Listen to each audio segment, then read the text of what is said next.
Hello there, Force of Will players. My name is Charlie DeMel, if you don't know who I am, and I've been going through some stuff with the past couple, like the past month-ish. I did do a stream of a spoiler kind of review and stuff like that, but some personal stuff just been going on in my life. As if you're familiar with any of my streams or some of my other videos, as you can see behind me, I am in a different place. So I had to moved in with my grandfather, but we're all good now. We got internet, we got everything, and then I'm going to get back to hopefully streaming, hopefully video recording. We'll see on all that end. I don't have full control over like all my internet and everything, so we'll see what happens in the future there. But anyway, what I'm going to do today is I'm actually going to do a full set review video. That's what this is going to be. The spoiler stream I did last was actually right before they released the whole set, which was kind of unfortunate because I should have just waited another day. However, here we are. I'm going to go over the whole set. It's going to be Game of Gods, and then I'll also go over the two what are they, like structure deck specific cards that come in the Tails structure deck and the Villains structure deck. Okay, so we're just going to get started. This may go kind of fast. I'll maybe go more in depth with some of the other cards, but we'll also have like a deck building video or stream or something like that in the future. So with Artillerist of Faith, it's a 1-drop soldier, 3/3, has Pierce, and he gains +X/+X, where X is the highest total cost among entities you control. When he enters, you may discard a card. If you do, he deals 200 multiplied by the total cost to target player. I kind of like this card. The biggest thing with Odin is he's very centered around like highest CMC type stuff, which Artillerist does. The Artillerist will also have the discard effect, so he can send stuff to the grave. It's more than just discard draw as well, because you do recycle that drawn card, so you don't go like value down or anything, and it's just free burn. So with like the Mistletoe Sword, which we'll see, which is 7 CMC, or total cost in this game, like you play Artillerist, and then you played a 3/3, and you dealt 1,400 to your opponent's face for 1. So like that's pretty good. Will it see a whole lot of play? I'm not really sure, actually. The Odin Deck seems very pigeonholed in getting a Mistletoe into play, and then building the whole deck around a Mistletoe being in play. So we'll see if Artillerist finds a spot. But I don't hate what like this normal is kind of doing. It's just like an aggro variant, effectively, right? Brunhild. This is kind of like the staple card outside of Mistletoe for Odin. Brunhild also has a lot of implications in other formats. So it's white 1. Villains, flying, drain, 10/10. Put target non-chant light card from your grave into play. And then this is another effect that you'll see on a few of Odin's other cards, is if she would be put into the grave from anywhere, so deck, if you put her from RFG into grave, field to grave, hand to grave, etc., etc., she removes herself from the game instead, and she gains the effect, if an effect would refer to the total cost of a light card in any zone, you may have it refer to that total cost +2 instead, as long as it is in your removed area. I believe we have confirmation on how that kind of replacement effect works. I'll double verify for like events and like everything, and if you want to like reach out, feel free to reach out to me and I can tell you what the official thing is. I'm pretty sure we got confirmation that how that effect works is any type of card that would reference a light card at a point in the effect can have the replacement effect applied to the reference itself. And so what I mean by that is there would be cards that say like do something X where X is the highest total cost among all entities you control. Like they're not specifically saying light card in the effect text. However, if the highest entity card you controlled is a light card, that effect references that light card for its total cost, at which point you can use the replacement effect of Brunhild and the other cards to increase that total cost. So that's kind of how I believe it works.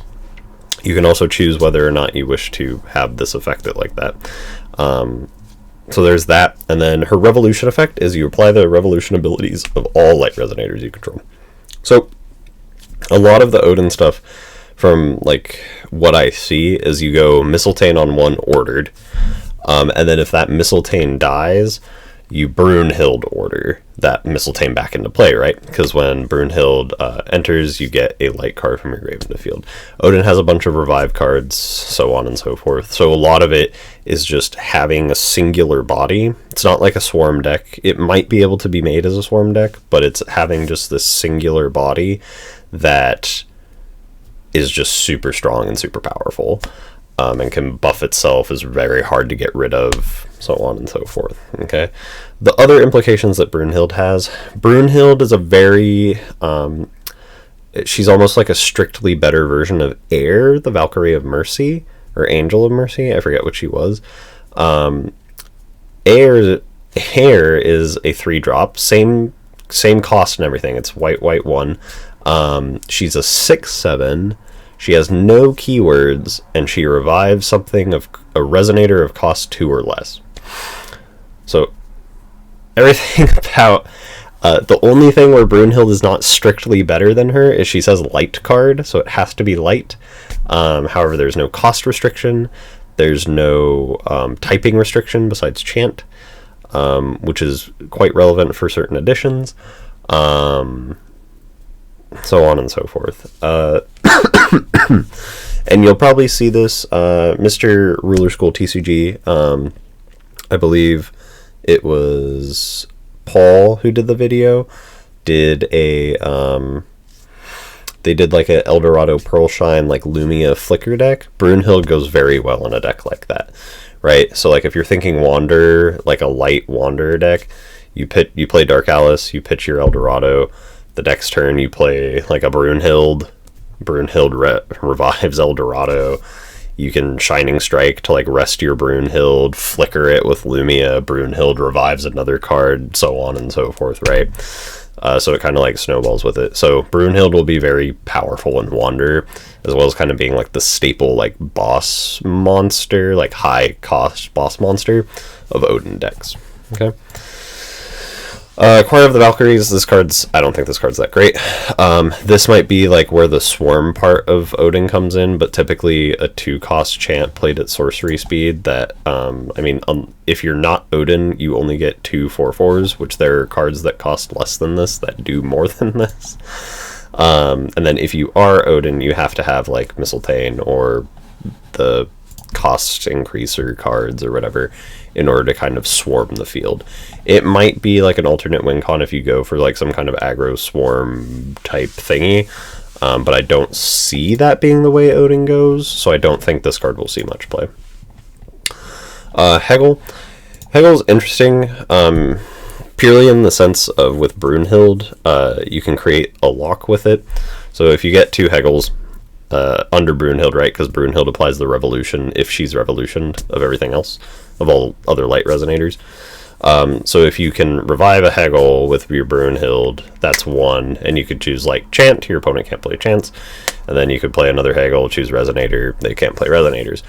You can't blank that type of effect. It creates a continuous field state that's attached to the Hegel being in play. So the effect is not directly attached to the Hegel, only the conditional for it to be applied is. So you can kind of create a lock where your opponent can only play like additions, regalia, flip their J ruler, etc. So I mean that might be a deck that people try and play, like Brunhild Odin lock. Might be interesting. Otherwise, I don't really see Hegel seeing play, honestly. 3-drops are kind of weird, but that might change with like how order works, right? So maybe we'll start seeing more play with it. But he's just a powered down like version of Brunhild, effectively.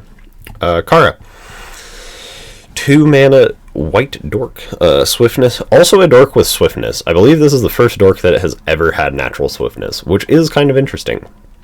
And then revolution, destroy target attacking J resonator.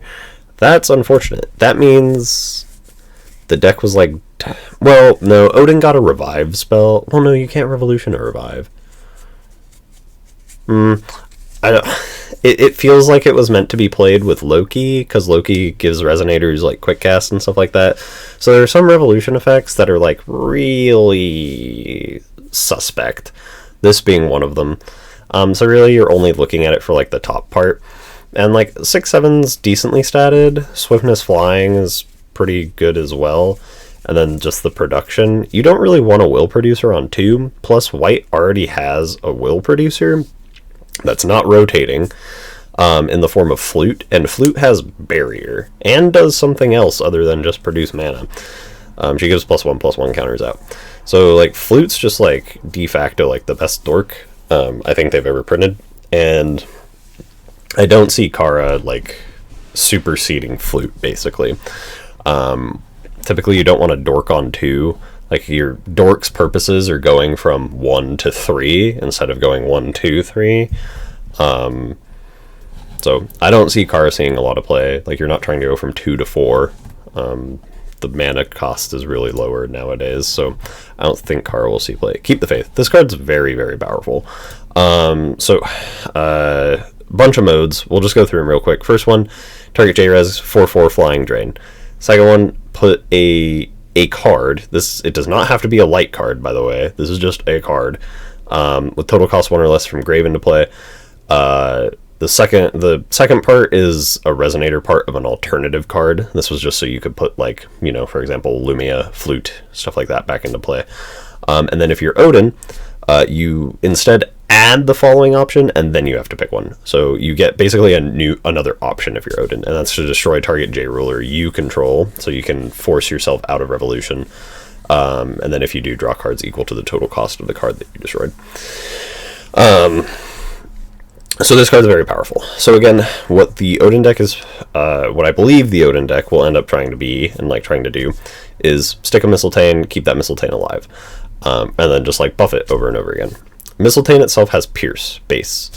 She doesn't take damage either. So this can give her 4/4, which is like decent, flying, and then also drain.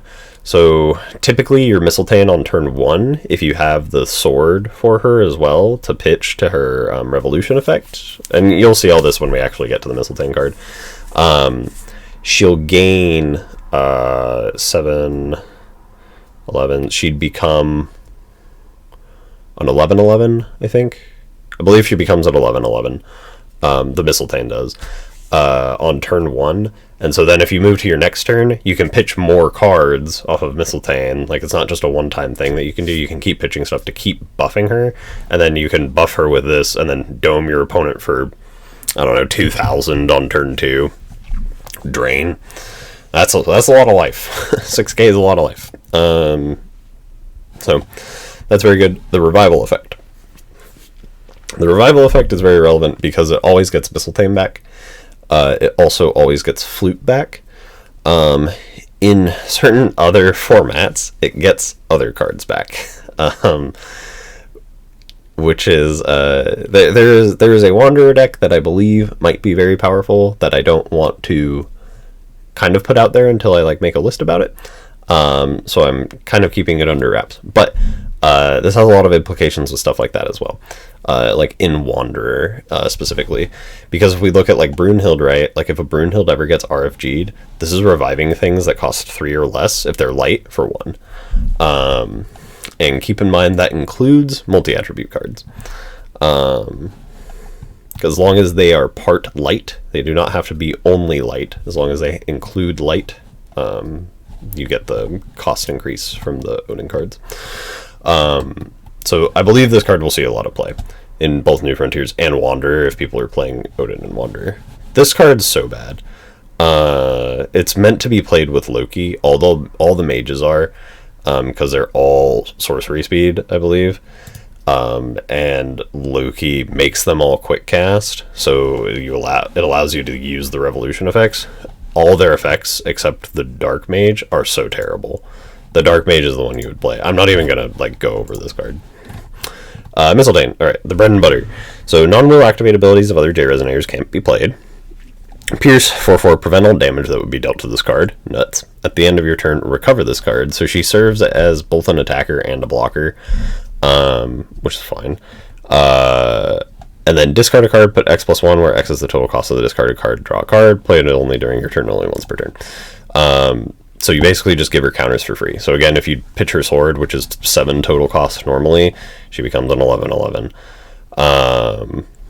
The non-will activate abilities of other J Resonators is really, really relevant, actually.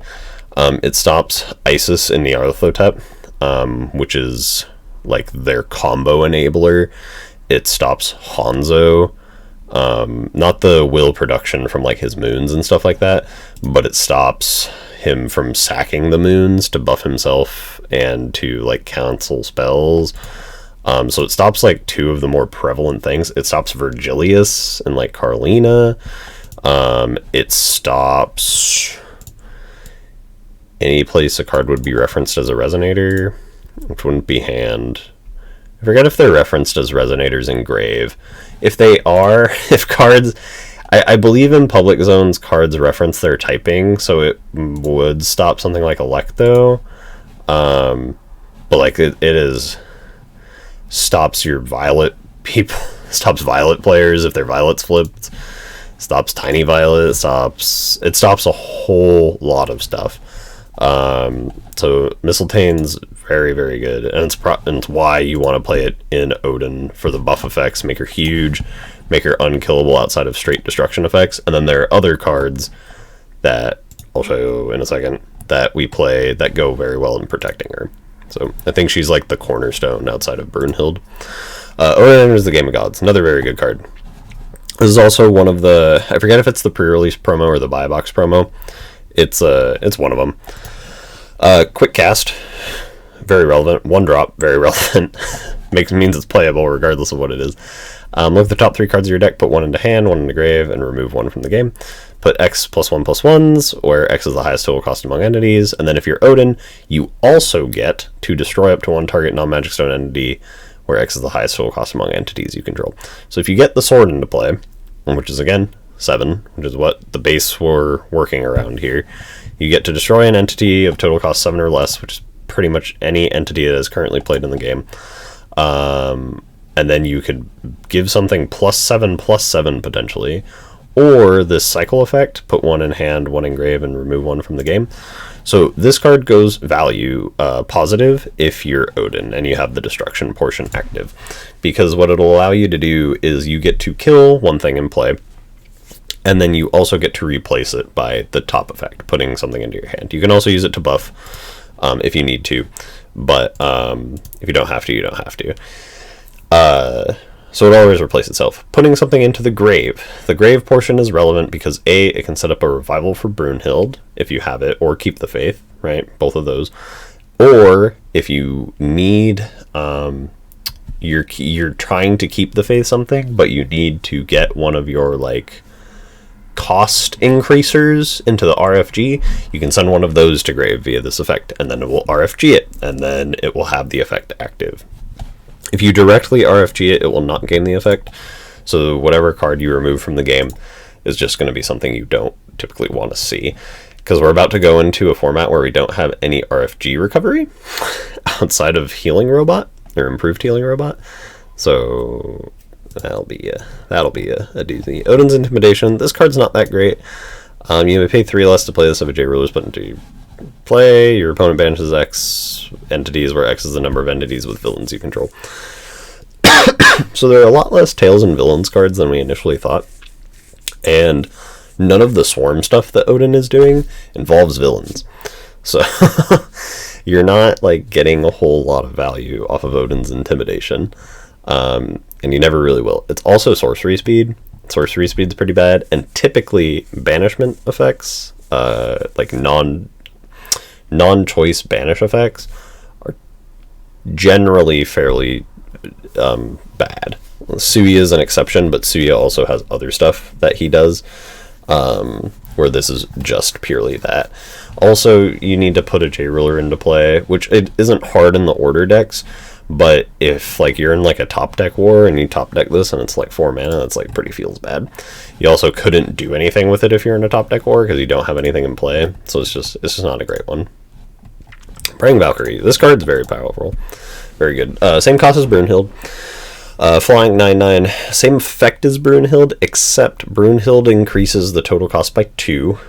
Praying Valkyrie is just by 1. You can pay a white to discard her to draw a card, which means she'll recycle herself and send herself out to the RFG in order to start using that effect, which is the powerful part. She also has a revolution. You gain 1,000 life and draw 2 cards if the total cost of this card is 5 or more. Again, referencing it, if you have a Brunhild removed and you play this, you get 1,000 life, draw 2. You're almost never going to revolution this card. This card's purely in the deck because it cycles, and then it starts increasing the total CMC of cards, light cards you have. But I'm pretty sure that's like a 4-of, like you would play.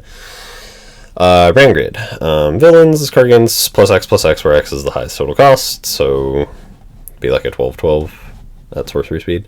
Destroy all J resonators your opponent controls with attack less than or equal to the attack of this card. So it's supposed to be like a board wipe.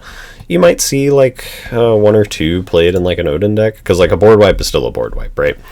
And like even if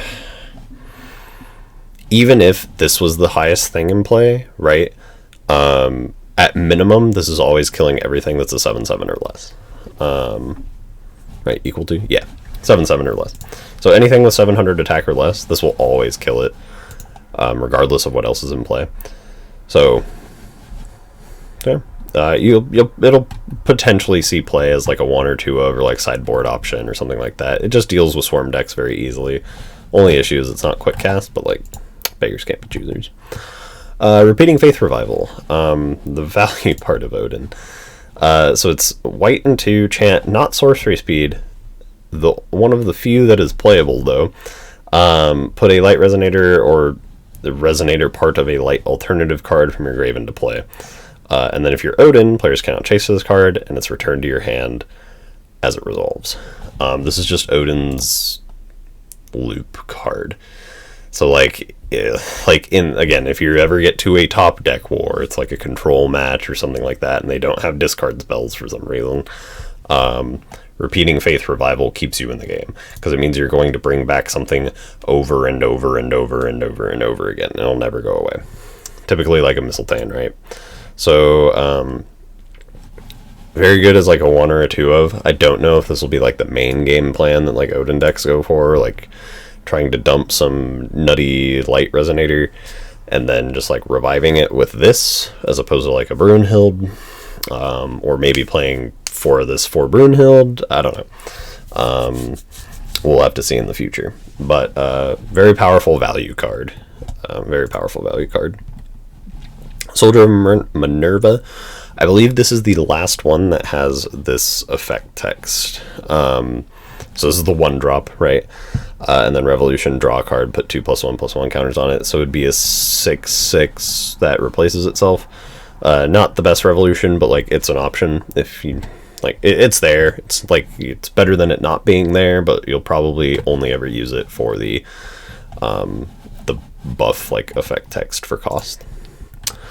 Holy Sword of Mistletoe, the card that kind of makes the whole thing work. So again, 7 CMC. Or total cost. If you're Odin, it only costs 1 to play. It's instant, has eternal, so it can't be easily dealt with. If more than 1,000 damage would be dealt to you, 1,000 damage is dealt to you instead. Very good against like Violet, other OTK decks, like what Nyarlathotep is looking to be. And then Awakening, you can also pay an additional light. So if you're Odin, you pay light, and you destroy target rested J-Res. It's decent effect, honestly. Like it's free removal, and it's something you want to stick on the board anyway. So you're probably playing this at 4. Almost guaranteed you're playing that at 4. It's just how like the rest of your deck functions. It's the highest CMC thing. If you get this stuck, like nothing in the game is like out of reach of Odin's Game of Gods, and you're just getting huge value off of all your other cards. Wind of Asgard. This is the other card that helps protect Mistletoe. So this is, it's a light, quick cast. You and entities you control gain barrier until end of turn. So it gives your everything on your side of the field barrier. Yourself and everything you control. Also, this is field state. So field state and FOW doesn't apply to things that are only in play. It applies to everything that would enter play. So if you do this at the start of a turn and then you play something, it'll have barrier when it comes into play. That is how that stuff works. Force Resonance Faith, if you're Odin, you can play this for free. So it's 0 CMZ. Or 0 cost. Very strong in protecting your Mistletanes. The only thing that'll get rid of your Mistletanes is stuff that's like destroy target thing. We still haven't gotten the CR yet on how the new like revolutioned or ordered J ruler resonators are going to work. If they work like normal rulers and can't be banished, which most of the cards that say banish say non-J ruler entity anyway, but I think there are some that don't.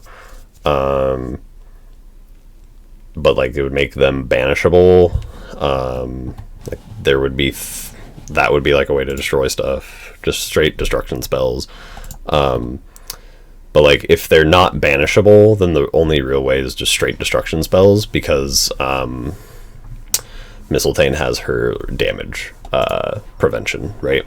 So like there are certain cards that'll get around it, Gradius, etc., but normally it'll just be like straight destruction. So if you have Wind of Asgard, you get around the straight destruction stuff. So moving into red.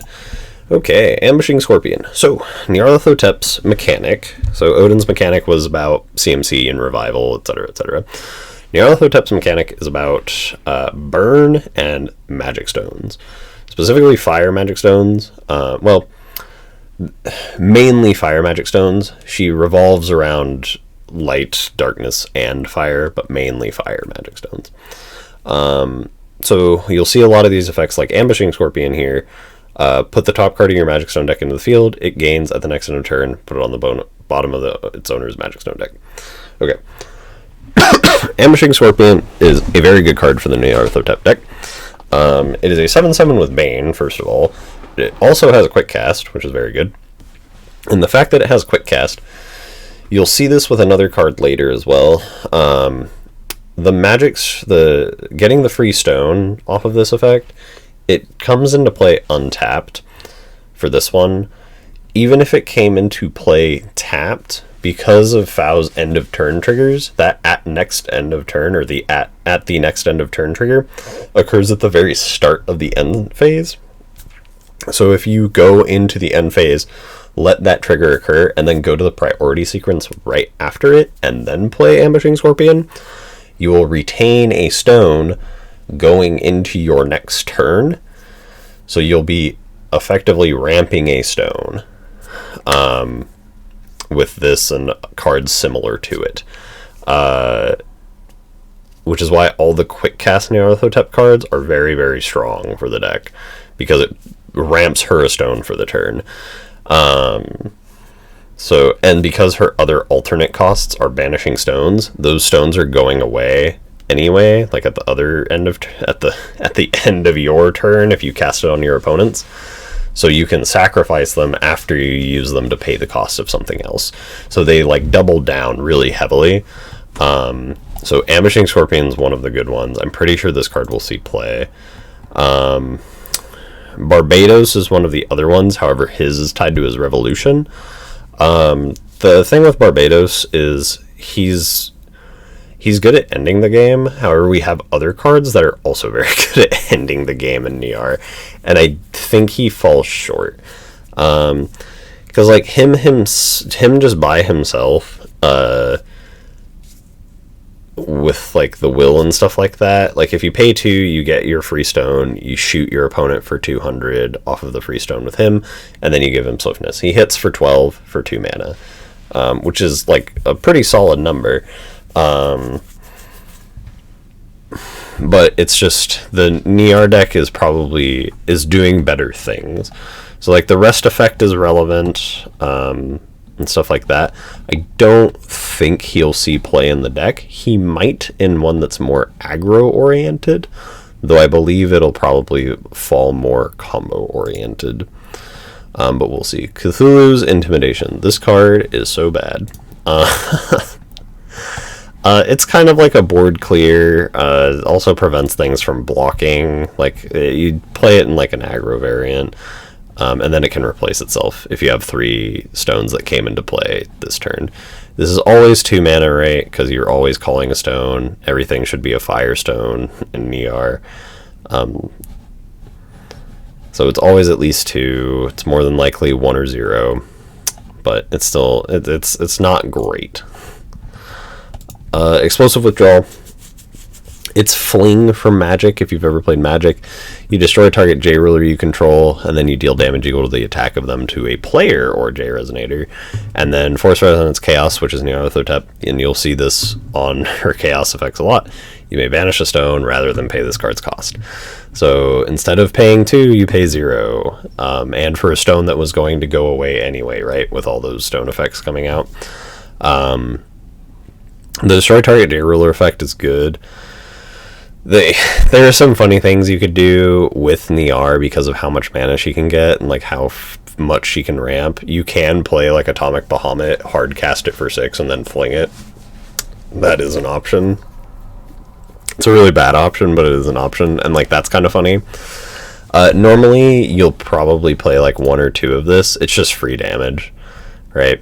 And then it also just kind of... It can just randomly win you games. It also filters out the J Ruler slot. So if you need to use your order, but you're just like stuck with something in it, it's just extra damage. So you'll probably end up playing it. Flame Soldier of Mott. 4/4 gets buff. Draw a card if you control 4. Draw 2. You're probably not playing this. He doesn't give you stones, and his resonance effect is fairly lackluster. Himself being only 4/4 isn't that great for a 1-drop anymore. 4/4 is like pretty standard.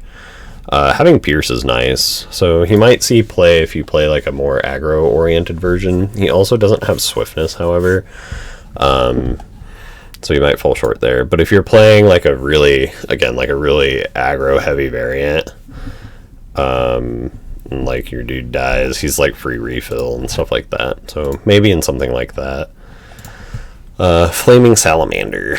2-drop Fire Magic Stone, deal 600 to target J Resonator. If damage was dealt to the chosen target this way, destroy it.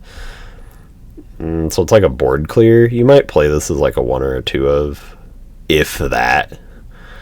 You're not really trying to board clear in the deck, you're just trying to like kill your opponent super fast.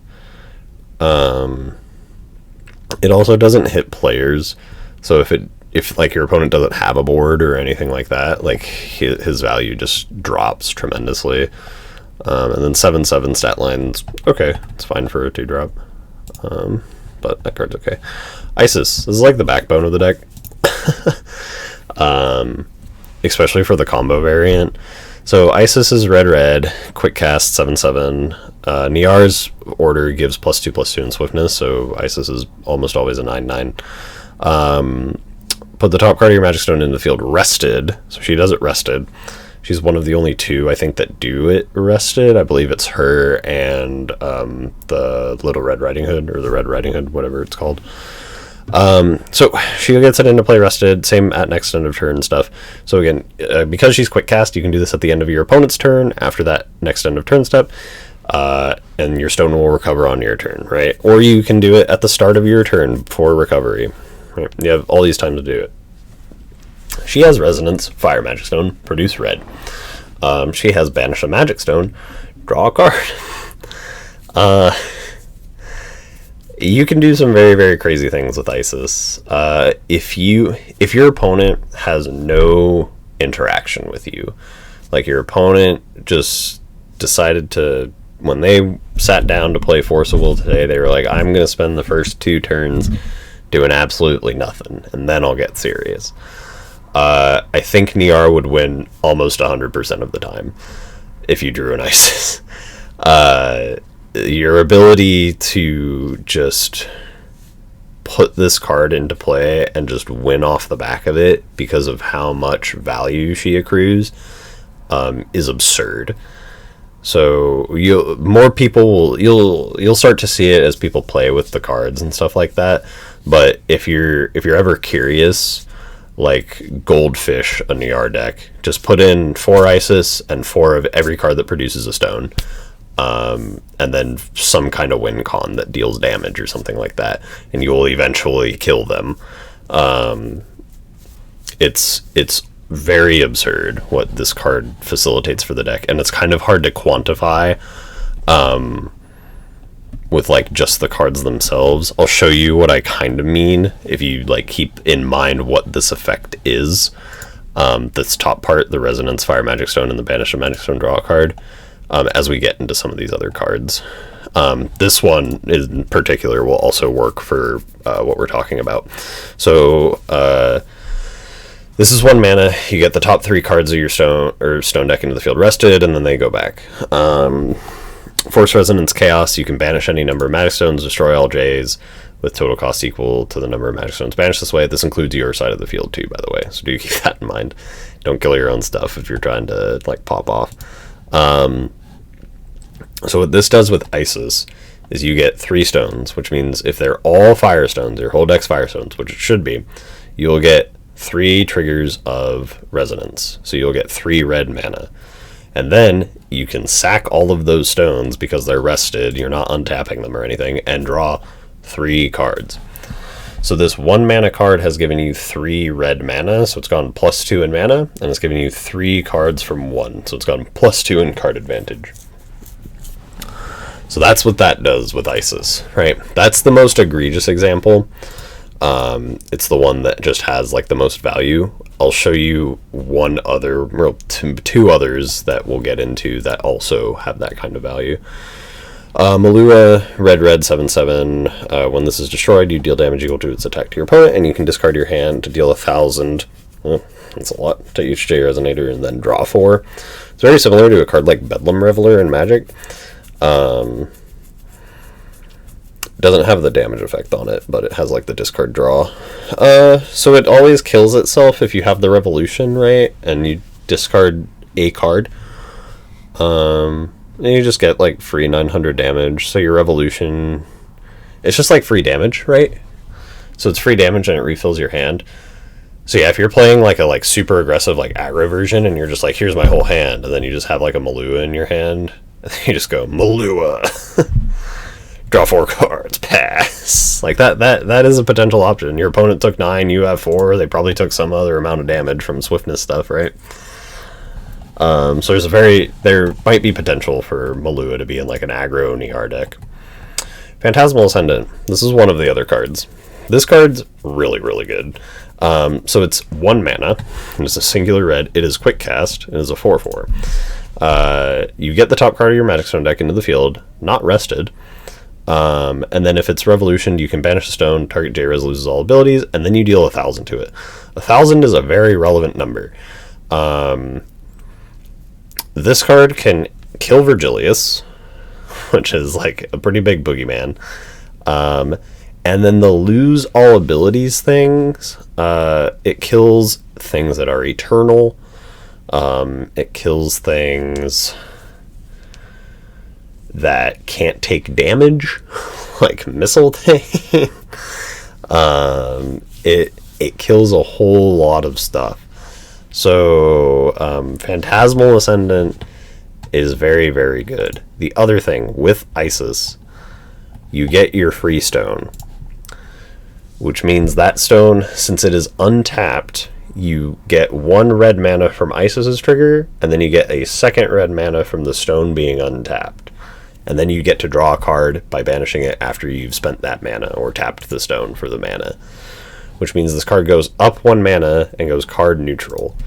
So basically, you get a free card and you go up 1 mana. That's the way to think about all these cards with Isis. We'll see 2 more that do the exact same thing. And some even go up cards too. Rebirth of Flaming Disaster, quick cast, red, destroy target J ruler you control, put a 4/4 Cthulhu with swiftness into play, put X where X is the number of Magic Stones you control. It's just another win con. So like you get like 10 stones out or something like that, and then you kill your J ruler, swing for 40. Like that's a thing you can do. And it's only 1 red, right? Even just like with only like a few stones, right? Like you play the one that brings in 3 rested. Even if you don't have Isis, like, that was only 1 mana.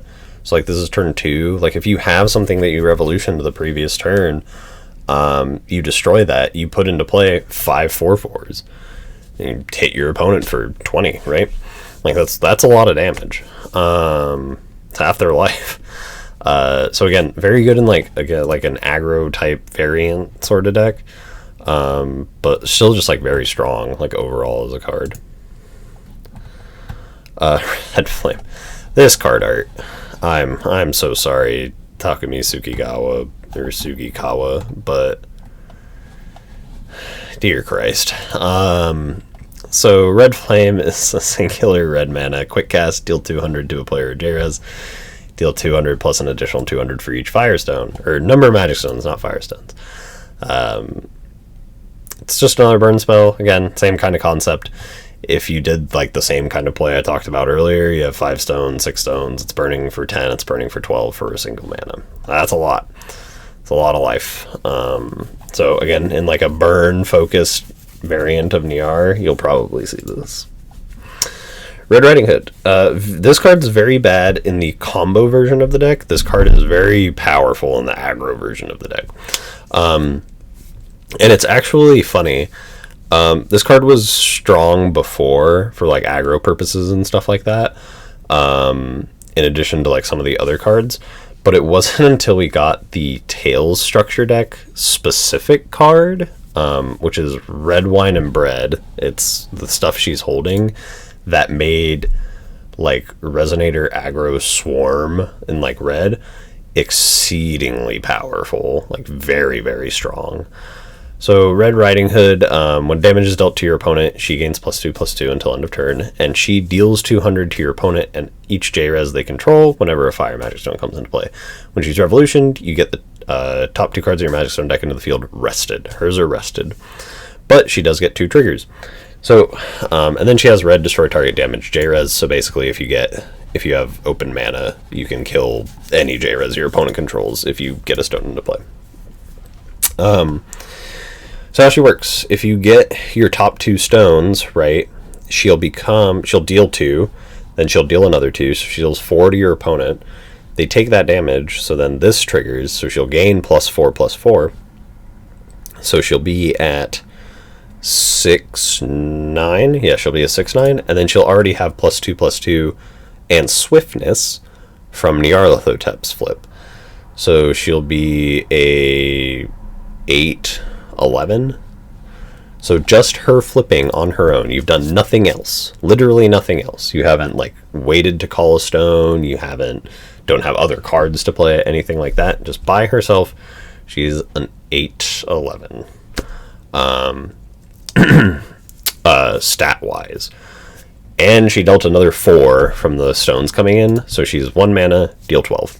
Always. She's always 1 mana, deal 12.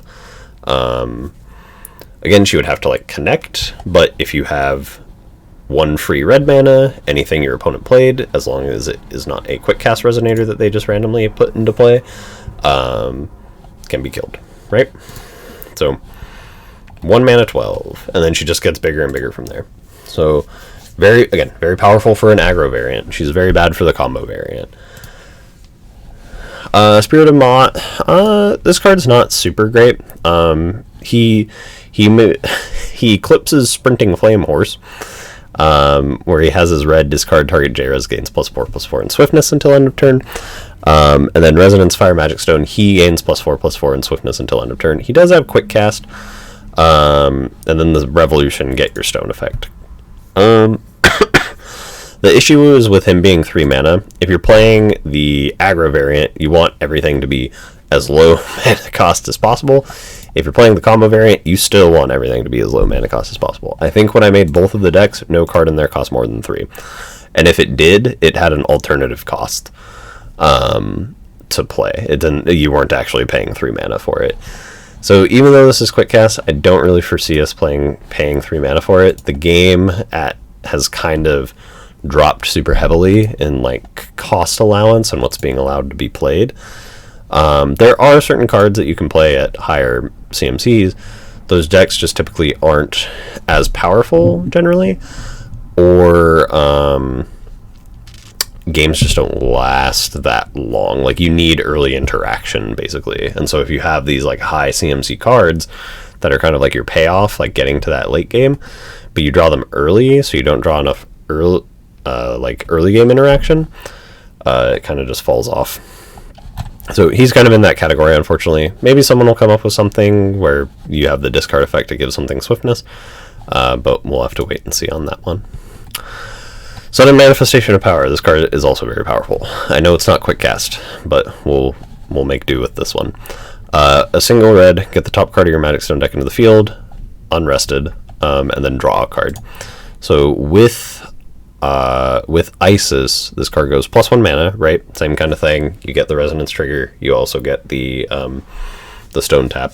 It also goes +1 card, because this card draws a card, Isis draws a card off the stone. So this card's just an inherent +1 with Isis. Right, so super powerful. Also potentially just good in the aggro variant, because you get the free stone and it replaces itself. This card is effectively 0 mana with how it works. So this means war. When this card was first spoiled, I thought the effect said you may play this card without paying its cost if it's your first spell this turn. Not game.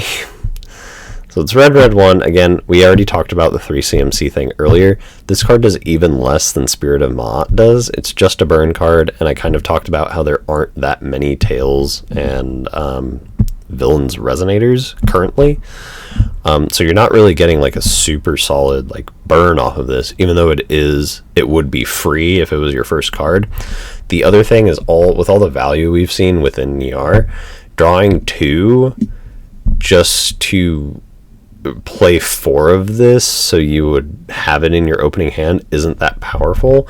And then the more it's kind of awkward in a sense where you want more copies of this to see it early so you can cast it immediately, but the more copies you play, the more dead the other ones are. So it's a weird situation. I don't think it's that great. I don't think it'll see play. Maybe some people will find something with it. Playing like a 1 or 2 of high roll of it in like an aggro version of Niar or something. Or just any deck, really. So we'll see. We're in blue. Alright. Fairy Trickery. So Fairy Trickery, quick cast flying. A fairy. You may pay blue less to play this if you control a J ruler, so it's a 1 mana 6/7. It's pretty good. Rest target J Resonator when it comes into play. It doesn't recover during the next recovery phase, and then when she's destroyed, you rest something. It doesn't recover during the next recovery phase. Tap effects aren't as powerful in FAO as they are in like other games. Sorry, I'm recording this kind of late, but I don't think this sees play. Like, even like a fairy deck, like stun effects like that are typically not used to prevent your opponent from doing stuff. They're generally used to get like a swing in, which is kind of funny. And I mean, like with Loki, you can shoot it with his own order effect. So like there's that implication. It's we'll see. I don't think this sees play, but I think it's a decent card. I just don't think it's that great. Fenrir. Blue, quick cast. J-Res your opponent control game -1,000 when he's just attack only.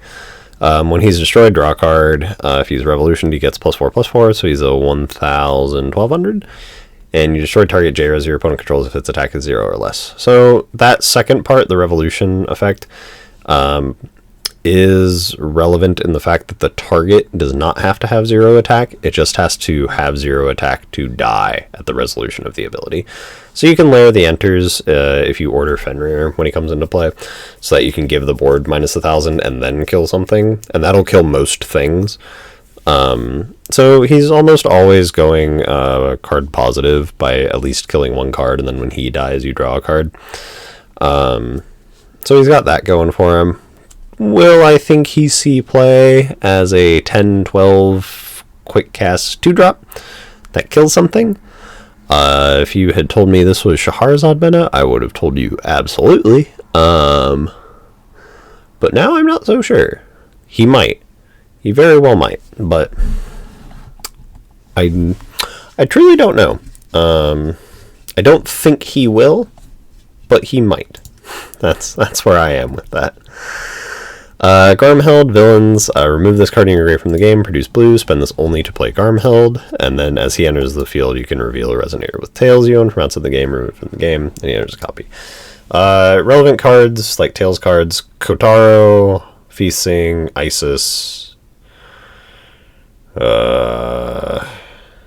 There's other stuff, but those are the main ones. I'd have to look through like all the Tails again. Garmheld will only get better the more like dual cluster stuff gets released, if they stick with Tails and villains, which I hope they do, since that was kind of like their keystone thing. I hope they don't make it like machines and beasts or something in the next set. Oh god. But he's really only as good as them. Him being instant speed because of Loki enters the Game of Gods is very good. In like the Loki deck, so you'll more than likely play him in Loki. He's just too good as like a tech option to not do that, and he's practically free with the will production, etc., etc. And then there's one of the Loki decks is you can play an Electo version of the deck, and so if you get to a point where you have 4 Garmhelds like in your grave or something like that, you can like they're all RFG'd. You healing robot them all back to your grave. You Beatrice Castle a Garmheld back into your hand. You remove 3, Garmheld costs 0, improved healing robot, Garmheld, etc., etc. It loops itself. So it has that potential as well. So you'll probably play it. Giant's Advance. Recover a target giant resonator you control. Interesting. You can just punch someone. Produce 2 wills in any combination of attributes when this will only play giant. I think this goes better with the card right after it. Oh god. No? No. Okay. I was hoping the other giant they had came right after it. This is relevant. It allows you to get the Darkness Will for Schmel and not having to rely on Loki enters the Game of Gods. The recover target giant. The giants are also huge, so like this can just randomly win you the game. I like that it has both effects. It makes it a lot more playable than if it was only like produce 2 villains and any combination of attributes. This also allows you to play the giants earlier, and like multiples of them. So like if you drew 2 Schmells and your opponent and you like your thing died, you can play 2 Schmells, right?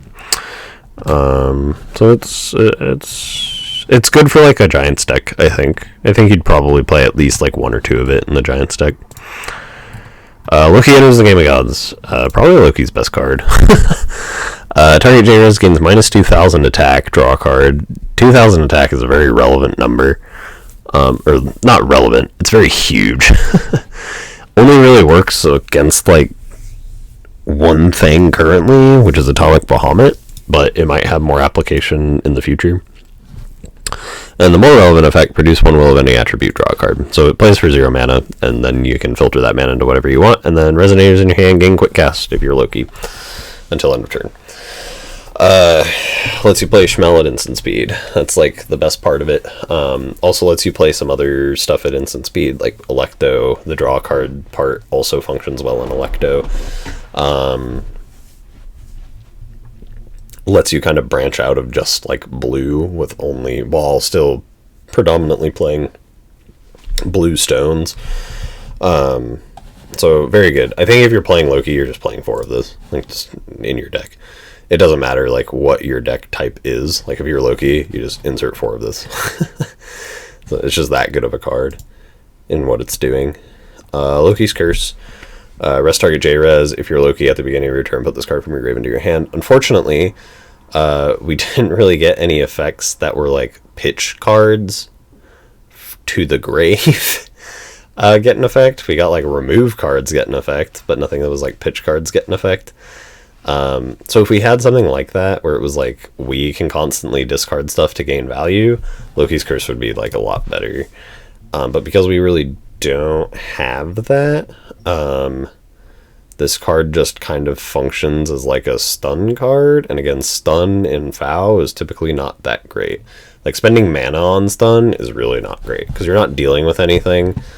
And even though this solves the problem of most stun cards, where it's value neutral, like it always replaces itself, so it's just a free stun every turn,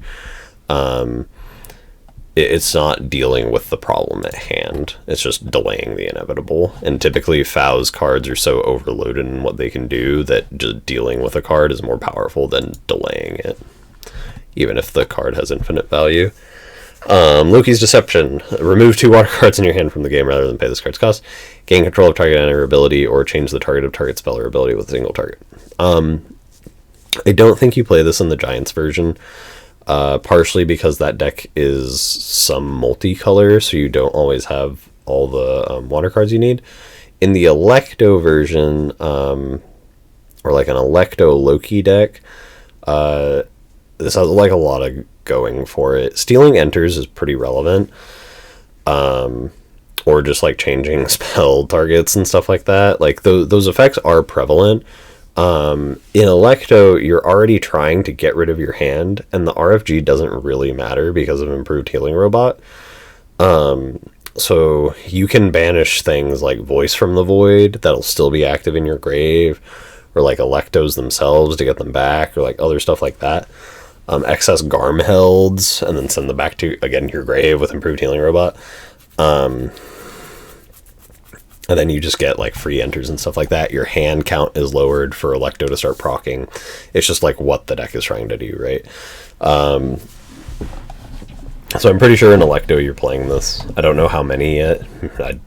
Maybe 4, maybe 2. I could be convinced anywhere between 2 to 4. Probably less than 2 though. But yeah, in the Giants, I don't see you playing it. You just don't have the amount of value to work with a card like that. Alright, Loki's other condition is having something with tails and something with villains. The only thing he can have with tails is Garmheld, which means you need to have a revolutioned Garmheld in play. That's not always like something good to rely on. Your opponent must target this card with spells or abilities if able. We already kind of have a blue card like that. Lightning Mermaid practically does the same thing. It just gives itself barrier. This just always soaks them up. The other thing... the other thing is this will also soak up all positive effects, where I think Lightning Mermaid only soaks up effects that they directly target your stuff. So it does have that going for it. It's a giant, but it's also 3 mana, which means you'd have to kind of order it, otherwise it'll just get cancelled per mana value. So I don't really foresee this seeing play. It's interesting as like maybe like a tech option in the sideboard or something like that. Roar of the Underground Giant. It's a bounce card. Bounce cards have the same kind of issue as like rest cards or stun cards. They don't deal with the problem really, typically. Sometimes they do. Sometimes there's something that's like eternal and you're like, I hate it here. And like you don't have a way to deal with it, so you bounce it. The other issue is hitting a non-J-ruler entity with like revolution cards being J-rulered or becoming J-rulers, and typically those being the ones you want to deal with. That effect is pretty poopy. Putting a giant card from your graveyard into hand, I mean, that's nice. But I mean, it's like, it's just okay. Skip Vladimir. I was off this card initially, but I think in the last spoiler thing I talked about this. This card's like actually really sick. Because for just the 1 blue, you get whatever giant you want, typically Shmel. But you can get any giant. And then whenever a J-ruler you control is destroyed, which you're killing your own J-rulers with like Loki or other stuff like that, or even like when it's destroyed by like your opponent trying to kill it, right? You're going to return Skip Vladimir to your hand. And then you can also rest it to make sure your J-reses are unblockable, right? So like, there are so many different ways you can layer everything where it's just, you're just getting so much more and more value off of Skip Vladimir. Yeah, I'm pretty sure this is like a 3, maybe a 4 of in the Giants deck. Like, actually, it's a pretty good one. Underground Giant, barrier. Oh, also because it searches giants, this can search Zeus, Alice, and Wonder for 1 mana and keep doing it. And whenever she dies, right? Or is it J Ruler? Oh no, not Giant. J Ruler. Never mind. But it can search Dark Alice, make her unblockable. Crazy. Barrier, 4 CMC. You may pay 2 less to play this card if a J Ruler you control is destroyed this turn, 2 CMC. This card enters the field rested. It's a 17/17. If you rev it, return all resonators your opponent controls to their hands. So he's just huge. He's just 2 mana huge, can't be dealt with because of barrier. That's okay. Like, again, Giants deck, you just kind of... You'd want to, like... Sorry, I'm just getting sleepy. You'd want to, like, play multiples of these at the same time, right? So you'd want to, like, wait until you had, like, 2 of these and 4 mana, and then, like, kill your J Ruler, and then put out 2 of these, and you're just like, I have 2 17/17s with Barry. Deal with this. That'd be like the best use for this card. Again, I think the best thing the Giants deck is doing is like playing Schmel over and over and over again as much as humanly possible. I don't know if this finds its way into that. I don't think it does. But like if they just want bodies that are huge that can kind of get them there, then I mean maybe. Vulmo. Vulmo, enter, draw 3 cards. Target J-Res and this card lose all abilities until end of turn. Also has Eternal. So this and target J-Res lose effects is relevant, because if you do Revolution this, you can't kill it, because it has Eternal, like with your Loki order effect. So you do have to get rid of its abilities, which I do like that interaction, that it gets rid of them itself. Draw 3 cards, really good. Helps refill the Loki deck for like Loki's Trickery or like Electo or whatever it may be. Also blanking things. We've already seen 2 cards from the next set. One of them, Maria Bella and Violet. That card's insane. And it has Eternal. And trying to kill an Eternal J-Resonator is really, really hard. So Vulmo's an answer to that, because it'll make it lose Eternal. So that's nice. So it has like that application. It also has other stuff. It'll turn off... I was going to say it would turn off Mistletoe, but it wouldn't turn off Mistletoe because it couldn't activate it in the first place on Mistletoe. But you get the idea, right? Where Vulmo is. Water Mage, talked about the mages already. This one's okay. It's technically an increase in 2, like value-wise, right? Because when it's destroyed, you draw a card, and then on enter, you put... bottom decking is fine. Adding stuff back to hand is not fine. Bottom decking is fine. Because bottom decking... Even though the card may come back later, like they could research or do whatever, like search a card or whatever, it doesn't just give it back to them, like into their hand, right? So like they don't add more cards to their hand. Those cards are just in the bottom of the deck instead of going to like the grave. So if they have an addition and they have a Resonator in play when this comes into play, like you're already up 1 in terms of value, and then when it dies, you go up a 2nd because you draw a card. So... this one's like decent, especially with the quick cast from Loki Enters the Game of Gods. This card became a lot better. Only issue is, again, revolutioning, depending on like what you're trying to revolution. Loki is going to be revolutioning a lot more than the other ones, I believe. But his are also super impactful. Oh, we're in green. Okay. And War It Shall Be. Oh, I hate this card. Chant, quick cast, 1 green. Search your deck for a card with tails, reveal it, put it in your hand, and if you're Kaguya, if this is the first spell you played, recover target magic stone you control. So it's 0 mana, search your deck for a card with tails. So it is just 4, however many additional copies of Hanzo and Feasting. And other good tails resonators. Great. Card's pretty good. Again, it's anywhere between 1 to 4 copies. It's just additional copies of your already powerful Tails Resonators. However many Kaguya ends up playing, I don't know, but it's quite strong. Feasting. Again, this card is received in errata. This is not entities, this is just additions. Works really well with Kaguya, works well in Feasting Mujdart with their Lycians and stuff like that. Kaguya because of all her moons, right? Any other addition-based deck it would work well in. It's a Lorite plus a cancel on pay X, where X is number of additions. Very strong. The fact that, again, you can just flip it with Kaguya, and Kaguya gives you a moon on flip, meaning that she's always an X equals 1 counter on turn 0 with Energize, which is really busted. Which kind of means if Kaguya is ever meta, which I'm sure she will be in some aspects, your deck has to have a play through them playing Feasting on turn 0. So basically you have to have more than 1 mana on turn 1 in order to play against Kaguya. Otherwise you just can't do anything on turn 1, and then there's another counterspell, which means you can't do anything on turn 2, except try and play 2 1-cost cards, but then you're playing down mana, and it just snowballs from there. But and then if they do Revolution this card, then with the Revolution, it just replaces itself in value and replaces the Revolution without actually having to kill it or anything like that. Very powerful card.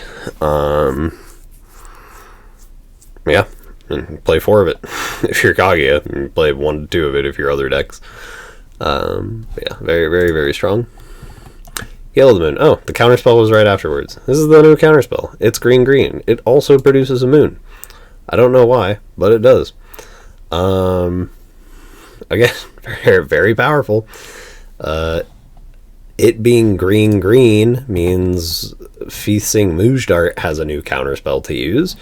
That's purely in green. Which is a lot better because of the stone lineup that we have moving forward now. Yeah, I mean, not much else to say about this. Just does what Kaguya is trying to do, cancel spells and all that. This is a win con for Kaguya. This card's kind of cool. It's very similar to how the old Arlo TK deck used to work. So I mean, flying barrier. So if you make this uncounterable, it comes into play and it just has barrier. That's a hard cookie to deal with. That is almost harder to deal. That might actually be harder to deal with than Eternal, which is kind of funny. Enters, draws a card, replaces itself. J-Rezos you control gain flying, and whenever a Resonator you control attacks, recover target magic stone you control. Moon additions become 10/10 Resonators. They are still additions. Yeah. You just get a whole bunch of mana. The other thing with it is we do have I believe it's a 1-drop card that makes a stone a 10/10. So I mean, hey, we're back to doing Arlo TK stuff, making our stones huge and then killing people with them. So yeah, that's a good one.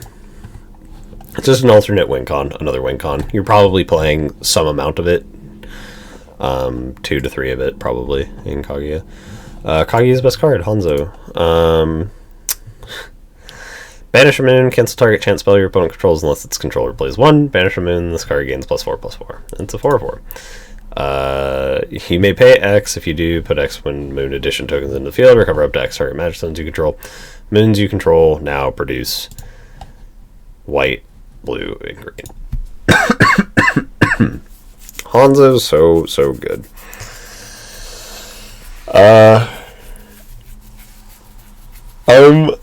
I'm not going to talk about him too in depth for this specifically.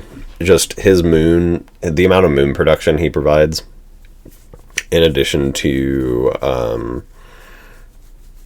like the banishing your moons for like free cancels off of like the Wall of Wind type effect that he has, making himself practically unkillable by getting rid of moons, etc., and then ramping you so hard, is very strong.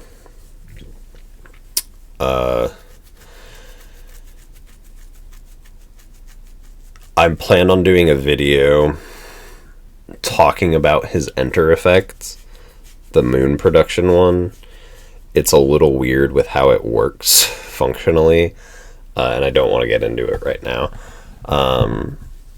But yeah, no. This, you play 4 of this in Kaguya, and if it sticks on like turn 1, you're pretty much winning the game. Every deck has a way to deal with turn 1 Hanzo, by the way. We've found all the lines. So you should never play it on turn 1, but if somehow it gets there, oof, Nelly, you're in for a rough one. Kage enters the Game of Gods, not instant speed, but it creates a Wind Moon Edition, draws a card, or entity you control gains barrier, draws a card. And then if you're Kaguya, you can destroy all moons to deal 500 multiplied by the number of moons destroyed this way to target player JRES. That effect's okay. There's a lot of ways to give barrier. So I don't know how much play this will see. You'll probably play 4 of this purely because it produces moons. But the like the burn effect is like, the burn effect's kind of random, but like it being there is just like another win con, right? So it's pretty decent. Kaguya's Moonwashing. This card's so terrible. This card's actually garbage.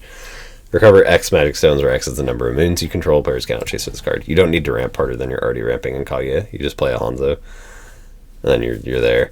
And you don't really need to ramp anyway. Like there's nothing, and because it's not instant speed, like there's nothing you're trying to ramp into at sorcery speed typically. So I don't think that'll see play like at all.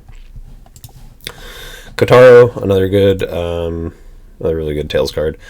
Gains +2/+2 for each moon. It's just kind of like a decent body, and then if you need to revolution him, he can destroy all additions for like the mirror match, or target player cannot play chance, which might be relevant for some decks. I'm not sure. Maybe like Odin or something, prevent them from giving themselves barrier and then burn them for 40.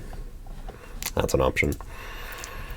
Also a very good Garm held target for whatever. Mimi Tribe Spectator, J Resonators with villains you control, game +4/+4. Very weird that this is in green. Very, very weird. However, leading to the Mimi Tribe in the next set, because we've seen the set art, and I believe it is a picture of Machina, Shiva, I think Charlotte, and one other card, and I forget what that one other card is. So there will probably be Mimi Tribe stuff coming back, but very weird that it's in green for now. It'll probably make more sense in the next set, but we'll see. Moon Rabbit Spectator, J Resonators with tails you control, game +4/+4. Right, so just the other side. Come on, you got this. Go me. Come on me. So strange. But yeah, so we got those. Probably won't play them, but they're just like stat sticks. Ninja of Silence. You may pay green less to play this if you control a J ruler, so it's just a 1 mana 6/6. Prevent all damage to be dealt by target J Resonator until end of turn. It's pretty decent. You potentially play it in any wind deck that's playing like Order Wind, so like it might get better next set. And then that tempo value for the damage prevention is very, very strong as well. Rabbit Ninja. This is another win con for green. Whenever this card attacks, it gains flying until end of turn. Rest for recovered moon you control, it gains swiftness. Rest 2 recovered moons you control, recover this card. So you can just keep attacking over and over again. And then if you revolution, you draw 2 cards and put 2 Wind Moon Editions into the field. So if you revolution her, right, and you had 0 moons, you get the 1 off Kaguya and you get the 2 off her, so you get swiftness and you get a recovery, so you get a free 1600 damage. So 3 mana, 1600 damage is the best way to think of that. And then she would also have flying. So flying's almost equatable to unblockable, so we'll see. But good card for Kaguya. Again, probably play like 3 to 4 of it. It really depends on like where you're trying to go with like your win cons, right? Because like you have Kaguya enters the Game of Gods, you have the guy that makes all your moons, 10/10s, you have this, you have like Kotaro, because he gets bigger with all your moons, right? So you have, the deck has avenues. Wind Knight, Revolution, recover up to 2 magic stones you control. I don't want to say never, but you're probably very rarely revolutioning this card. And then you get a wind chant from your grave into your hand. So it's a good value card. Will it see play in New Frontiers? Maybe, actually. Like, if games are going long enough, it's just like a nice value play. It gets you an 8-9, and then you also get like a wind chant. So like, if Kaguya mirrors become very mid-rangey, this card becomes real good real quick. Yeah. Wind Moon, card's insane. You play 4 of it in Kaguya. It's a 0 mana moon that also replaces itself. So it's just, you get a free moon, effectively. Because you can play it for free if a Wind J Ruler was put into the field. I wonder how often that's going to happen. All the time is the answer. Call of Darkness. You may search your deck for a card with villains, reveal it, and put it in your hand. If you do, shuffle your deck. If you have Faith, you can also search your deck for a Valkyrie without villains. And then if you have Trickery, you can search your deck for a Giant without villains. So if you're Loki or Odin, this is just an inherent +1 for 1 will. Unfortunately, neither of them are really in Darkness. Loki more so because of the will production rather than Odin. Because of like our stone lineups that we have, which we don't really have good stone lineups right now. But it's like an inherent +1. It's okay. Will it see play? Probably not. You typically don't play search effects in FAO if you have to pay mana for them, which is why like the Kaguya one that we saw earlier is good, because you're not really paying mana for it. This one you are, so we'll see. Dark Mage of Mott, this is the other good mage. Bane, enter, target J-Res, gains -4/-4 until end of turn, and then if you revved it, your opponent banishes 2. If they don't, they discard 1 for each resonator, not banished this way. It's an out to things that are 4/4s, so like Hanzo, other 1-drop, stuff like that. Also has Bane, so it trades. So like in a perfect world, like if all of these things activate, what'll happen is your opponent banishes 2 things, you kill something with -4/-4, and then Bane will also trigger on something. So value-wise, this card would go +3, which is really, really huge. That's a lot of value. So, probably the best of the mages, right? Because the blue one only goes +2. This one will go +3 at max. So, also can work as instant speed discard with Loki enters the Game of Gods. Not really good at sorcery speed. Still, like, applicable, but not as great. Dark Sun. So, single black, quick cast edition. Your opponent banishes a non-magic stone, non-J-Ruler entity on play. If you're Odin, entities your opponent controls lose all races. If you're Loki, your opponent cannot pay any costs that include banishing an entity.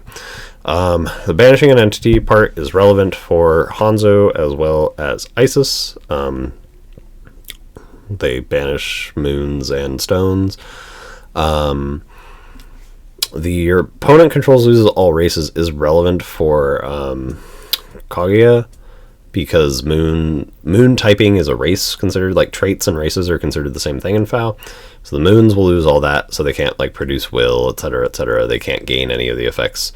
Anything that would cause you to gain stuff on a moon being in play would no longer gain that. So all that's really prevalent. Also very funny, the like Zeus Alice like Light Palace deck ceases to work, because this makes Zeus Alice lose all 200 and whatever races exist in this game. So I mean, that's kind of funny too. But we'll see how much play this actually sees. There are other ways to deal with those decks, and I don't know if just this is like the best option. Falling from Fate, target opponent reveals their hand, choose a card with tails or villains, and remove it from the game. Removing it from the game is better than discarding. However, the only deck that's been running a discard package recently is the one that was playing it for free off of Lycion. So I don't think discard is in a good spot right now. And then again, we talked about how little amount of tails or villains are actually being played. And outside of the order decks, you'll see very, very few of them, which means if you ever play this and you're playing against some older deck like Excalibur, Genesis, Violet, Faith, Mage, etc., etc., this card just drops severely in value. However, caveat to that, as more sets come out, this card gains in value, because we'll get more tails, hopefully, I have no idea. Get more tails, get more villains, etc., etc. This card becomes better. Right. So we'll have to look on that one. Night Moon, same kind of thing as the green one. You probably don't play 4 of this, but you might play like 2 of it. A moon has to be banished or destroyed. So like Hanzo's effect, or Kage enters the Game of Gods for like a small amount, etc., etc. Reverse, instead of drawing a card, your opponent discards the card. So. Phantasmal Scarlet, this is a Nyarlathotep card. It's pretty decent, honestly. Target J-Res loses all abilities until end of turn, and then destroy it. If you're Nyar, it is quick cast, and then you can banish a Darkness Stone rather than pay its cost. So if you're Nyarlathotep, this card's fairly good. You're making something lose all its abilities, again, eternal, etc., etc., prevent all damage, prevent this card from being destroyed, right, etc., etc. And then you kill it. And then it's also free, right, with the Darkness Magic Stone. The thing with the Darkness Magic Stone is Nyar has a card that we'll get into that makes your Fire Stones Darkness Stones, so this might see play in like the sideboard, but we'll see. Shmel. Talked about this guy a little bit. 13-13, Revolution, your opponent discards 2. You can pay 3 less to play him if a J-Ruler you control is destroyed this turn. And when he's destroyed, J-Resos gain -10/-10. Again, that's to both sides of the board, so do keep that in mind. So one of like the best things that Shmel can do is like, if it's your opponent's turn, and you have a Shmel in play, and you have like another one in hand that you search with like a Skip Land near, at the start of your opponent's turn, you can use your own Loki order to shoot your own Shmel. It'll kill it. It'll give the -10 to the whole board. And then you can instant speed in another Shmel with like Loki enters the Game of Gods and rev it. And then your opponent also discards 2 at instant speed. So like that's like the control giants list. It's a very powerful play. There aren't a lot of things that can play through -10/-10 in the board. So like that's like where that's trying to go. Potentially very powerful. We'll see. Soul Stealing Vampire. Destroy a J-Ruler you control. Your opponent loses 200 life multiplied by the total cost of that J-Ruler, and you gain that much life. J-Rulers, normally their CMC has been 0. However, moving forward, their CMC is whatever their CMC is, if you're ordered. So that's how that will function. This is probably for a Loki deck. Like, you could play this in Odin because of the Valkyrie thing, but like, the destruction effects for J-Rulers are nice to be able to, like, if you need to force flip, like your opponent's not getting rid of your ordered card, and you need to order something else. So like the force destruction is like, okay, will this see play? I doubt it. Again, darkness is kind of in an awkward spot right now. If you're not Carlina, so we'll see. The arena expansions, okay, this is the worst of all of them. You still play one of it in Odin, I think. Jailers you control gain drain. That's all it is. And it's Odin's 3 colors, right? And then when this is put into your grave from the deck, put it into the field. Odin on flip can send a light card from your deck to the grave. You can send Asgard. Or if it's one of the cards you see off, like Odin enters the Game of Gods, something like that, you can send it to the grave from your deck. So it's good as a one-of, just gives your stuff drained. Right? It's just free, but it's bad otherwise. You never want to see it. The moon one. Also a moon, by the way. Excuse me. Super relevant that it's also a moon. So moon editions you control gain Eternal and Barrier. So this gives itself Eternal and Barrier, by the way. And then you only have to pay green if you control 3 or more moons. 3 or more moons is not hard to hit. So like odds are you're playing this turn 3, turn 4, or something like that. Anti-synergy with Kage enters the Game of Gods, which is kind of funny. Also does not stop Dark Sun from just turning everything off, so it makes all of your additions, including itself, not immune, so this would actively do nothing if Dark Sun was in play. So, I mean, but otherwise, very good. Prevents your additions from being destroyed by, like, Kotaro or Dispelling Stone or other stuff like that. So, it's decent. I'm sure Kaguya will play, like, 2 of it or something like that. This is, like, depending on what deck you're trying to play, like, I can be convinced anywhere from, like, 3 to 4 of this card. Maybe 2.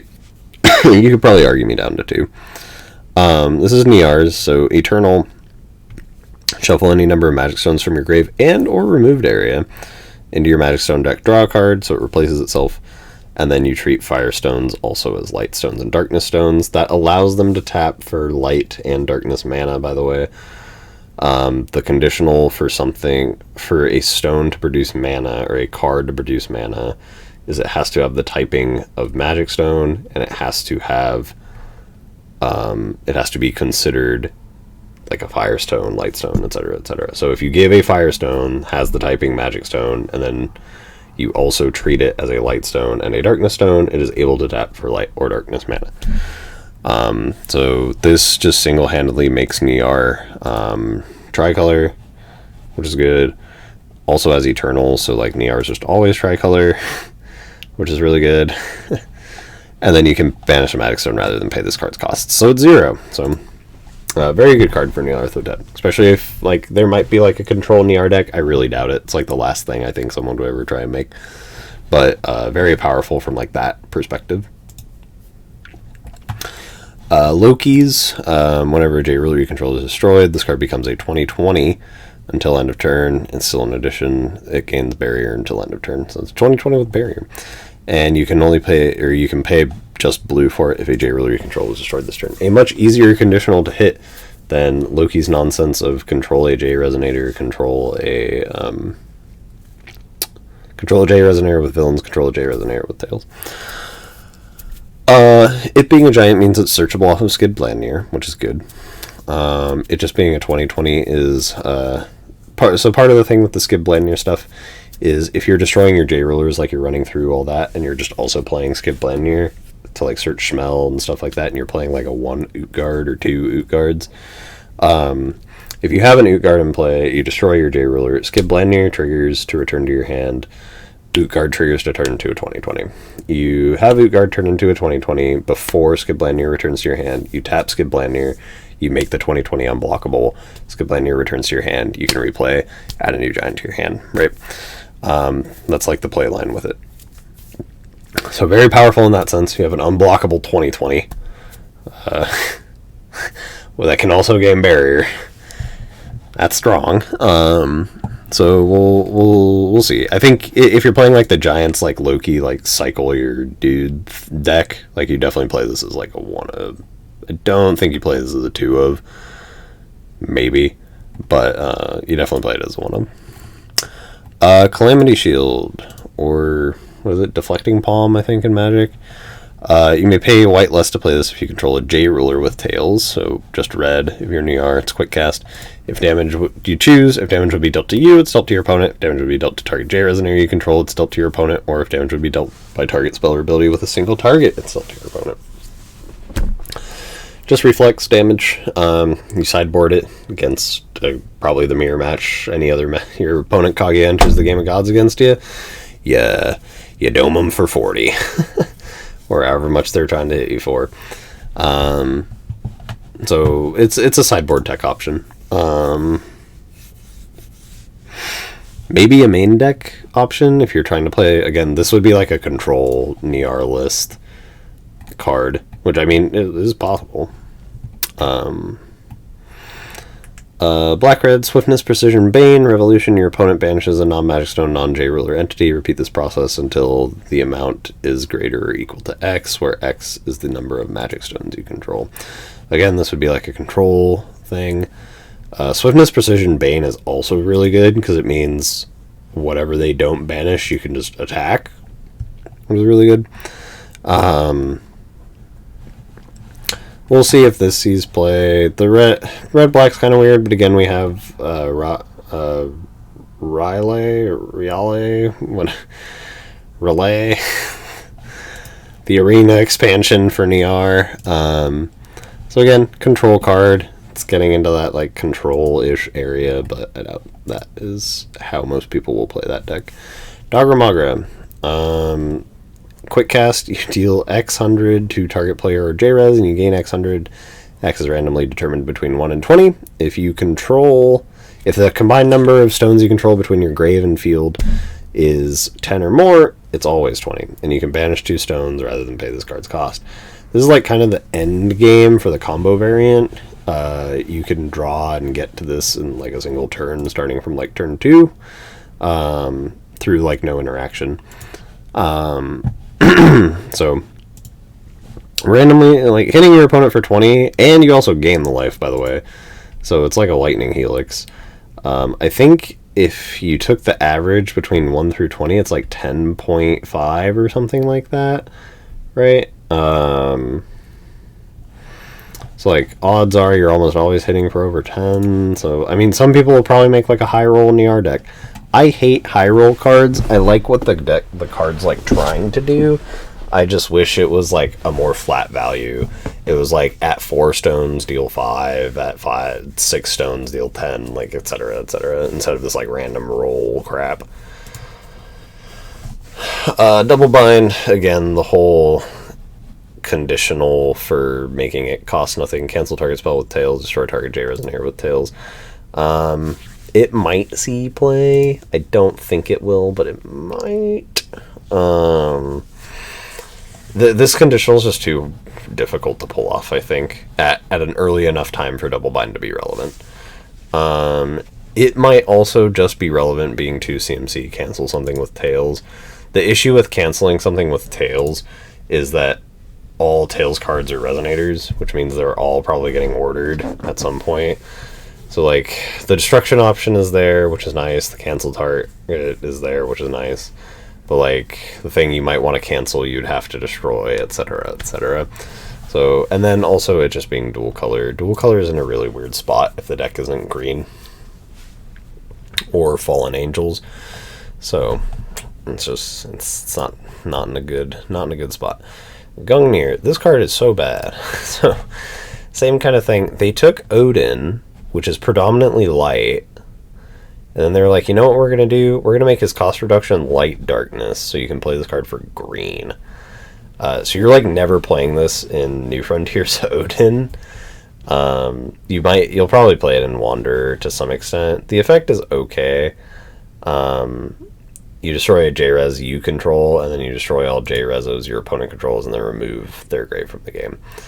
And it has to be during your main phase, so almost at sorcery speed, effectively, in order to get the cost reduction as well.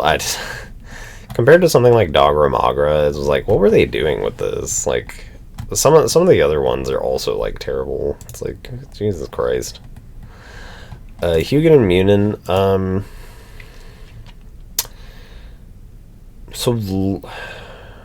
No, Loki probably doesn't play this.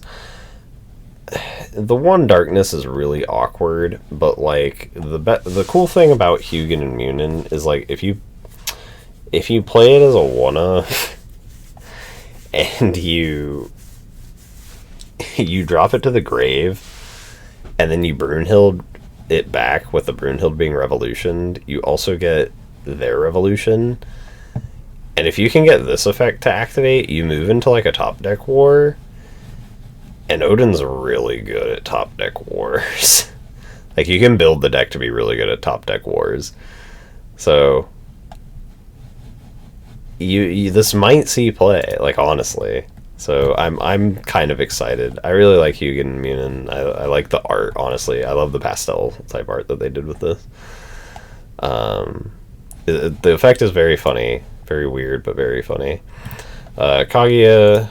We should know what all these do. She gets a moon, gives +X in flying, where X is the number of additions. Loki allows you to destroy an ordered card. I'll let you do it once per turn. Loki's 3-mana card.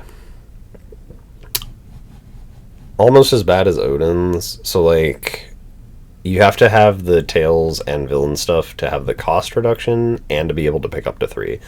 If you can only pick 1 on this, it's never worth 3 mana. If you can pick 3 on this, it's already only worth 1 mana. Because it's the same conditional. So if you fulfill the conditional, this card is decent. It goes +1 value-wise, and it goes +2 mana-wise. If you can't fulfill this conditional, this card is really, really bad. You're probably never playing it. And due to that reasoning, you're probably not playing this card. Because that conditional isn't super easy to meet. It's not like hard, like super difficult, but it's not like it just happens. Like the whole, like, how Odin's is like have the highest cost card or whatever. Like, that just happens eventually because your whole deck is built towards that. Loki like took the destruction concept and the tails, the like Garmheld concept or whatever, and they shoved them together and made it suffer because the killing your own thing is way easier than ever fulfilling this. Niar, again, talked about this, +2/+2 in swiftness. Odin, kind of talked about this. Light, and put it in the grave. Oh, I didn't know about this part. Where it just gains equal to its total cost. That's kind of neat. Odin's Gloom. If you're Odin, you can pick up to 3 of these. It goes +2 if you're Odin. Again, darkness though, and because it's a chant, you're probably never playing it in New Frontiers. Maybe with Magic Stone of the Six Sages or something. Seal of Wind and Water. So this is a combo piece in the Loki index. I think it allows them to go off a turn earlier. It's good in Kaguya because it gets you feasting back. So it's just more copies of feasting.